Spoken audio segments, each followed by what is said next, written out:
Action. Hey YouTube, today I thought I would show you how to make a staple for the holiday table. We're gonna be talking mashed potatoes. All right, now when I make mashed potatoes, I usually, just on an everyday basis, I usually will leave the peel on and then I simply smash them with this thing, a potato masher. Boom, boom, boom. Things end up a little bit chunky. They're pretty hearty and that's fine, love it.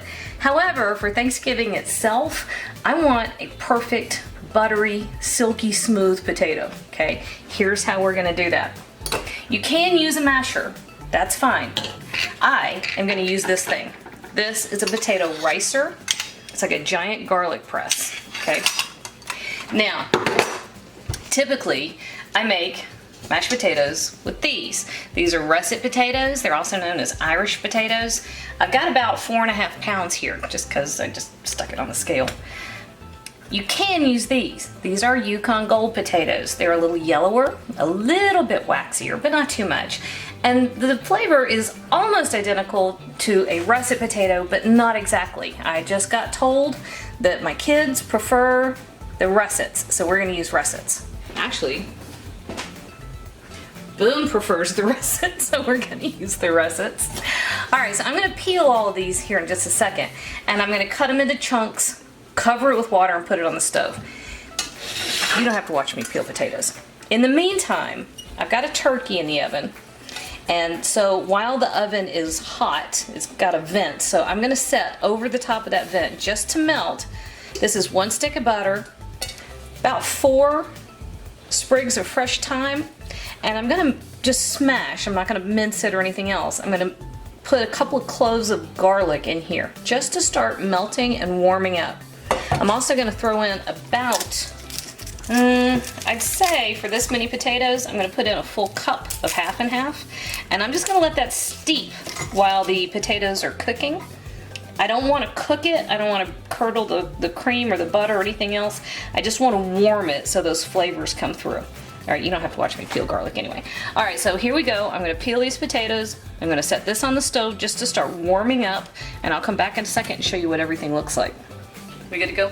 All right, so I peeled our potatoes and I cut them into chunks. I didn't, not too little, about like that. The big thing to remember is you want them about the right size that'll drop down in that thing once they're cooked.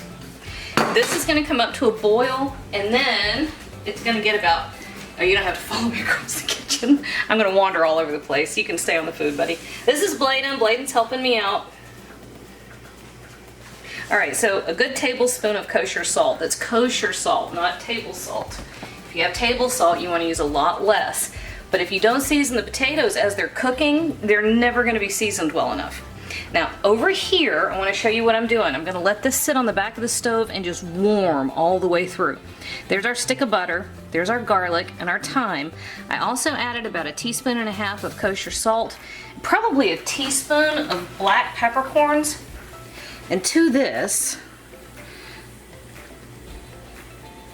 that is 1 cup of half and half. Those things are just gonna steep. We're gonna use that, we're gonna strain that and use that to mash our potatoes once they're cooked. All right, so this is over medium heat. This is gonna come up to a boil. I'm gonna reduce it to a simmer. I'm gonna let them have about 15 minutes while our delicious buttery stuff is back there steeping. That's all there is to it. I'll show you what it looks like when we're done. Action. Okay, our potatoes are just about ready. This is what they look like. So they've been simmering right about 15 minutes, maybe a couple more. And you want to cook them not until they're just mush, but you do want to be able to take a fork and have the fork go right through easily. So stick a fork in it. All right, I've got a colander set up over here in my sink. Boone, why don't you take a look at that pot? That's where our butter has been steeping. So that's just been sitting there letting all those flavors come together. The salt and peppercorns, the garlic, the butter, the thyme. That is just about perfect. And you notice, well, I don't know if you noticed because I didn't tell Boone what I was doing, but what I did do over here was I stuck our pot back on the stove. We want as much of the water off of here as possible. So here's what we're gonna do. Boone, you can come back over here.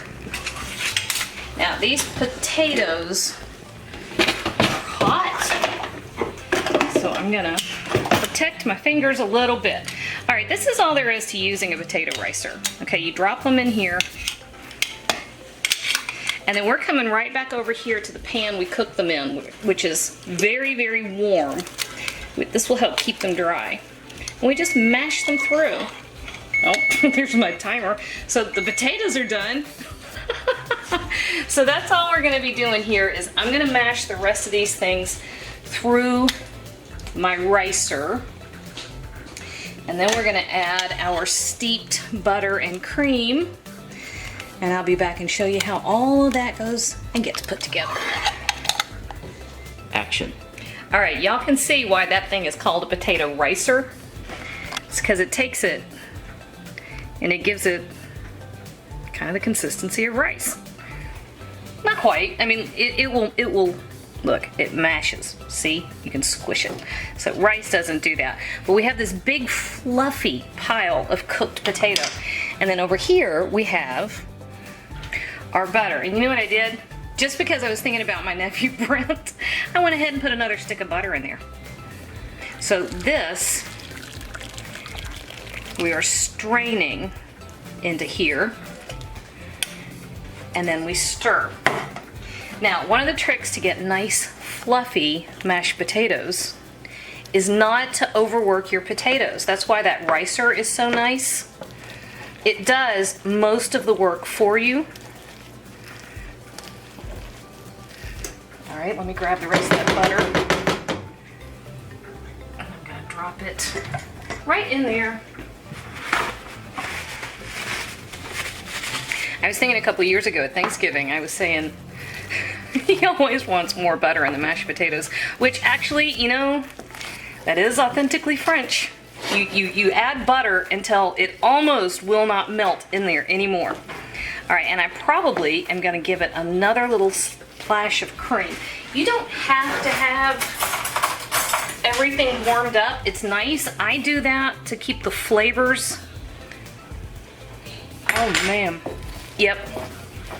I do that to make sure the flavors are, you know, kind of bloom through everything. All right, hang on. The butter is almost melted down there in the bottom. So don't move. So we had a cup of half and half.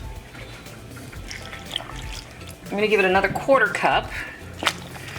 We're gonna stir it together. And it takes a second for the starches in the potato to absorb the extra liquid.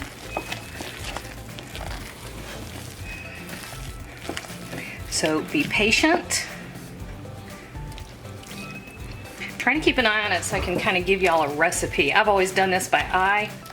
We know we're at a cup of butter, and I think we're now at a cup and a half of half and half.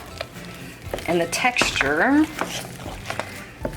is just about perfect because, Boone, I'm gonna have you get in here close to this.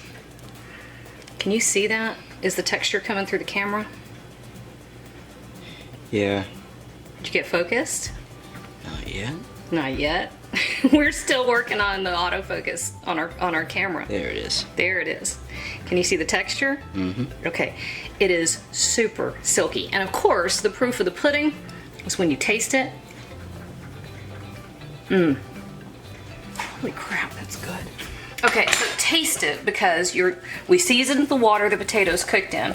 We seasoned the butter that we were warming on the stove. But you want to make sure that you do have it seasoned well at this final stage before you put it on the table. You know what? Those are freaking awesome. Alright guys, that is all there is to that. Now, in order to serve these, when it comes down to Thanksgiving itself, or Christmas, or New Year's, or whatever you're gonna do, transfer this to a casserole dish, put plastic right down on the surface of it, put a layer of foil over the top of that, and you can keep those hot in a 350-degree oven for up to an hour, and they stay perfect. Alright guys, there you go. Perfect, silky mashed potatoes. Cut. Hey YouTube, thanks for watching, and if you thought that video was helpful, do me a huge favor. Hit like, hit subscribe, hit the little bell so you get a notification whenever I post a new video. And if you have a second, hop on over to Patreon and check out how to support my channel even more. Again, thanks for watching.